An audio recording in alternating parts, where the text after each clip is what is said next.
Kerala highly educated, politically aware, लेकिन एक नया ट्रेंड सामने आया है। जब बीजेपी को सीट मिलती है तुरंत एक नारा उठता है, वोट चोरी।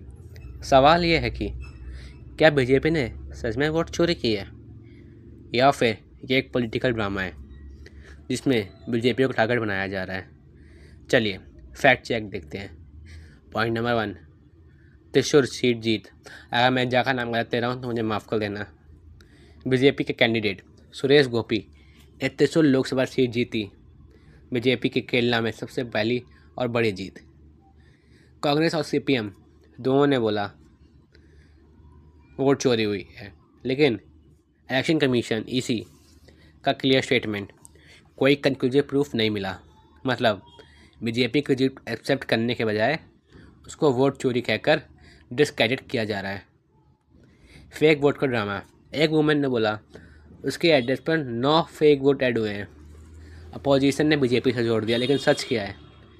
इलेक्ट्रोल रोल्स बनाने की जिम्मेदारी इलेक्शन कमीशन की होती है, ना कि किसी पार्टी की। इसी ने बोला सब एडिशन रूल के हिसाब से हुए हैं, कोई इरेगुलरिटी प्रूफ नहीं हुई है।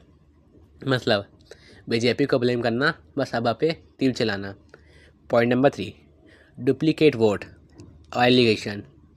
कांग्रेस एमएलए टी सिद्दीकी खुद 2 जगह वोटर लिस्ट में पाए गए हैं। वो 2 जगह के नाम आपको स्क्रीन पर दिख रहे होंगे। ये कांग्रेस लीडर के खिलाफ प्रूफ है, बीजेपी के नहीं। मतलब जो खुद गलतियां पकड़े गए वही बीजेपी को ब्लेम कर रहे हैं। वाह वाह रे कांग्रेस वाह। Point number 4, past vote ragging admission. 1989 में सीपीएम लीडर जी शुद्धकरण ने खुद एडमिट किया था कि रिगिंग हुई थी। मतलब केरला की हिस्ट्री में वोट मैनिपुलेशन का रिकॉर्ड कांग्रेस और सीपीएम के नाम है, बीजेपी के नहीं। ऐसा साफा चलता है कि इस बार भी किसने की होगी वोट चोरी। आज तब इतने पॉइंट से समझ ही गए होंगे, लेकिन आपके लिए एक और point number 5, political strategy. Kerala में बीजेपी अभी सरकार में नहीं है। अगर बीजेपी वोट चोरी करती तो उनकी स्टेट गवर्नमेंट होती, पर अभी भी केरला असेंबली में उनकी एक भी सीट नहीं है।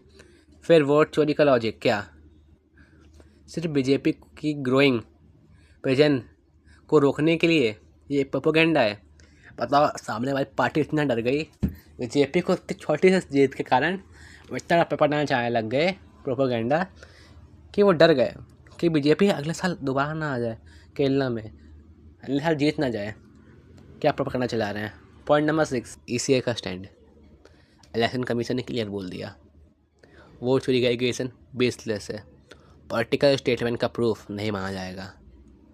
मतलब बीजेपी के खिलाफ कोई सॉलिड एविडेंस नहीं है। कंक्लूजन, केरला में बीजेपी को वोट चोरी का विलन बनाया जा रहा है, लेकिन ग्राउंड रियलिटी ये है कि कोई कंक्लूसिव प्रूफ नहीं है। इसके पीछे सिर्फ एक रीज़न है, बीजेपी का केरला में राइज हो रहा अपोजिशन पैनिक मोड में है। तो दोस्तों, असली वोट चोरी का रिकॉर्ड कांग्रेस और सीपीएम में खुद के पास्ट में है। बीजेपी की जीत डेमोक्रेसी का नेचुरल रिजल्ट है और उसको चोरी कहकर